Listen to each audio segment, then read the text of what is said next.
Wilfried Zaha, who signed a 5-year deal only last summer, pens a new 5-year deal today, and we see the Crystal Palace chairman and co-owner, Steve Parish, beaming, proud as punch. Can you understand why, Craig? Of course. Look, they were quiet in the transfer market. We were here last week.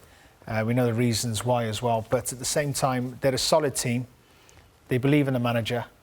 They believe they have enough to stay up. But the conditions are this man has to stay.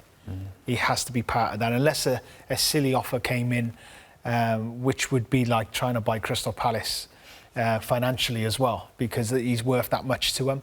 It's just good business for Crystal Palace to keep him. They have a great chance now of staying in the Premier League. I believe they will stay in the Premier League. And also, do you know what? They've looked after him. I know he had a contract, but it's good reward for the club to say, do you know what? We'll give you even more money to stay. That's how much you mean to us. But did they need to do that, Danny? If he's already on a 5-year deal? Why not? Why not? I think he's the type of player that you can build a team around him. He seems very much a confidence player as well. And, you know, the way he plays at Crystal Palace, he has that free role to go and do what he wants to do, to go and roam around. He has the defensive responsibilities taken away from him. And we saw the difference in Crystal Palace when he was out of the team. And, you know, I think with him in the team, like Craig just said, I think you guarantee Premier League status. And, you know, that's worth a lot. So I think it's worked well for both parties. I think as in terms of the football club, they have extra security if somebody does come in and make a bid. And in the meantime, Zaha gets what he wants, and quite rightly so, because I think he's been outstanding. It's quite interesting as well. Steve Parish said nobody would have paid what he's worth to us. Do you understand what he's saying there? Yeah, I completely agree and understand what he's saying there, because, you know, the riches of staying in the Premier League financially, what it can do for you as a football club. Like we were just saying it, he guarantees you that. He really, really does. Because, you know, if he missed a lot of games last season, and they'd like to address that as well this year, and I'm sure they will. They didn't gain a point from it. You know, when he wasn't in that team, it was so evident they were missing him. And when, you know, the points they picked up was due to him. And it's very difficult, and I don't want to sound disrespectful to the rest of the Crystal Palace players, but he gets them taken. He's that threat. He can do something out of nothing. Where, you know, they have a good group of players, good ability, but he's your X factor. He's the one who's going to win you games. So for Crystal Palace to keep him was great. That was their. All right, they were quiet in a transfer market. Yeah, they made 1 or 2 good additions, but as long as they kept him, made it a real successful transfer window for me, and they've rewarded him off the back of it. And I think I'm comfortable with Crystal Palace and the business they've done this season. Given you're both eulogizing about Wilfried Zaha, are you both then slightly surprised that there wasn't actually a firm bid from anybody? I think if you look at it, so you say the clubs that he could potentially go to. First of all, any club he's going to go to, he wants to be starting. He's at that stage in his career now. He's 25 years of age. You know, you look at Chelsea, he's going to be competing with Hazard. Is he better than Hazard? No, he's not going to be. In my opinion, I think the reason it works so well from at Crystal Palace as well is that we've spoken about the fact that they build a team around him. He has the defensive responsibilities taken off him to a certain extent. The team is built around him.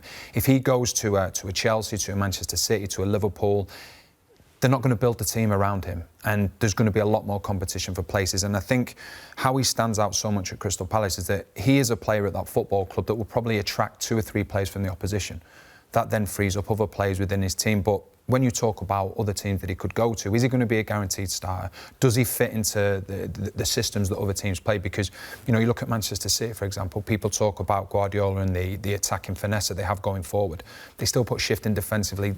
In my opinion, that's not Zaha's strongest point, but getting one-on-one with somebody, he'll create all manner of problems. Yeah, and I'm sure there will come a time where he'll want to go back to testing himself, because, you know, he moved to Manchester United at a very young age, and I seen him. He come to Cardiff on loan. You can see he clearly wasn't ready for that step at this stage in his career. You can see he's matured. Yeah, he looks a different player to the player I played with, completely different player, and also he looks like a man now. Before then, I thought he was a kid. I'm not sure he had the work ethic to get to the top, but he's clearly understood what happened. He's learned from it, and I feel he's just going to keep growing. So there will come a time where he will want that move. He will want to test himself back to that level. You don't think that's necessarily gone forever then? No, that won't be gone, because just with the ability he has, because of the probably, I wouldn't say bitterness, but that would have left a bad taste in his mouth. Disappointment. Yeah, of course. So I'm sure he'd want to try, he'd want to go back to not just Manchester United, but to where you could win trophies. And that's no disrespect to Crystal Palace, but at this present moment, he's on he looks a very, very good footballer with... So what would you say then, Craig, to maybe the cynics would say, well, he didn't make it a big club last time. He's more comfortable being a big fish in a small pond. I disagree with that. Look, he come through Crystal Palace youth ranks and done exceptionally well, then got a brilliant move to Manchester United. Yet it didn't quite work out, and he's not the only player. But I do believe it was just probably a little bit too early for him. He's gone back to Crystal Palace, so he might have been a little bit dejected. He might have been a little bit disappointed, lost a bit of confidence. But Crystal Palace supporters are outstanding. Yeah. They adore him. And you can see the confidence in him as a player. He's home. He's home. He will not get loved any more than the way he's getting loved off the Crystal Palace supporters at this present moment. So this is a good place for him now. At this moment, but there will come a time in the next season. I don't believe it'll be this season, but next season, definitely the season after, he's going to want to try that. Do you think he'll see out this 5-year deal then if he continues to play? I'd answer that. Sorry, I don't answer it for you. He won't see that. No, I agree. I don't think he will. What I also look at, I think there's two things that stand out about his move to Manchester United. First of all, I think if Sir Alex Ferguson was still there the following season, would things have been differently? I believe they would have been. But secondly, as Craig just said before, there's a lot of players go to big clubs, get swallowed up and you never see them again. His mentality is unbelievably strong because obviously he's come back to Crystal Palace. Maybe people thought, right, OK, this is going to be his level, but he's kicked on again. So that tells me that, like Craig just said, he's now a man. You can see his mentality, his confidence as a player. He wants to be the main man. He wants the ball. Crystal Palace are in trouble. Give me the ball. He'll go and get on with it. So, yeah, he signed a long-term contract at Crystal Palace, but do I believe that he can play in the top 4, top 5 teams? Without question. And it's doing him no harm being at Crystal Palace at the moment because he's going to keep improving. And I would, after watching him over the last couple of years, and if I was a manager at those top clubs, he proved a lot to me. Yeah. To me, I would be like, do you know what? I like this kid, not just as a footballer. He's strong, and I believe he has what it takes now. He didn't before, like I said, he was too young, but now he has the mentality to go to those top clubs, and I believe he'll make an impact there. What does it tell us then about his character that he's chosen to sign this contract with Crystal Palace? Now, and that might sound like a naive question because he's already there, he's on a 5-year deal, and they've bumped his money up significantly, but he will have made the decision as well that this is where his foreseeable future lies. It was there anyway. Look, I'm sure he's got a really good relationship with Steve Parish. At the same time, and I don't want to sound it. Look, take the money. It's free money. Please don't. This is an opportunity. Like, if we're going to sell you and someone comes in with a bid we find acceptable, then you're going to go anyway. No matter how much we're paying you, we're going to get that money back. We love you. We want you to feel the love of us as a football club. So let's just give you more money. Enjoy your football. Keep doing what you're doing for us. It's a win-win for everyone. I think football on the pitch and off the pitch is about timing.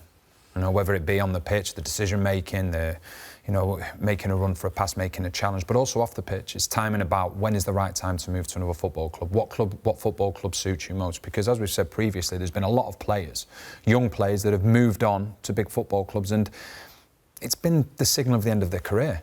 And I think Zaha has gone to Manchester United. Obviously, it didn't work out. I think the long run, I think that will end up being a blessing in disguise for him because we talk about his mentality. But he's got his home at the moment at Crystal Palace. I think that Crystal Palace will improve from last season. I think Roy Hodgson's done a fantastic job there. And like Craig said, Zaha's loved there. He is one of them, and he loves playing for the football club. And when the time does come where another club comes in for him, it's all about the time. And is it the right club and is it the one that's going to suit him? You've both seen the stats, his importance to Crystal Palace. So he's not somebody who would ever shirk. And even when there's been speculation, there's nobody who gives more than he does. But is it possible we'll even see even more of a lift in his performances now, which makes it an even better move for the club? Yeah, I think so. I think what I like about Zaha is that he's done it for a few seasons now, and you always look at it when a player bursts onto the scene. You give him a little bit of grace in that first season because not too many people know about them. Yeah. Then the second season they become a Mark Manson. They've then got to change their style again. And we saw so many times Zaha last season, 2 or 3 players around him. He collects the ball, he's not afraid to take the ball in any situation. Then all of a sudden, Loftus-Cheek would have been free, Townsend would have been free, Benteke would have been free. So at times he's a selfless player as well. He drifts over to that left-hand side and he drags players with him. So what he does, he brings out the best in the players around him, and that's a sign of a top-class player.